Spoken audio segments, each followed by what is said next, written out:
Inaasahang magpapiyansa ng tig 120,000 pesos sina Peanut Gallery Media Network founder Franco Mabanta at 4 na iba pang sangkot umano sa pangingikil kay dating House Speaker Martin Romualdez. Nakatutok si John Consulta. Kagabi, dinala na sa NBI Detention Facility sa Muntinlupa ang social media personality na si Franco Mabanta, ang founder ng Peanut Gallery Media Network.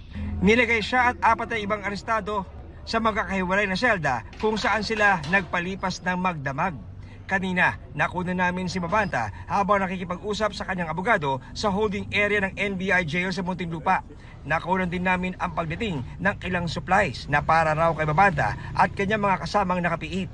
Ayon kay Attorney Bernice Piñol Rodriguez, legal counsel ni Mabanta, may team sila sa Pasay RTC na lumalakad para sa piyansa ni Mabanta. Pero di na niya sinagot ang ilan sa aming mga tanong. Ayon sa dalawang source ng GMA News, naiset sa halagang tig 120,000 pesos ang piyansa ni Mabanta para sa kasong robbery extortion in relation to the Cybercrime Prevention Act, kaugnay sa umunoy pangingikil kay dating House Speaker Martin Romualdez. Kanina, nakakuha ang GMA News ng kopya ng subpina para kay CJ Hero na anchor ng Peanut Gallery Media Network kaugnay sa umuusad na investigasyon.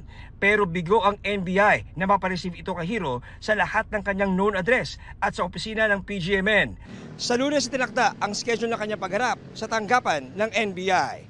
John Consulta, Nakatutok, 24 Oras.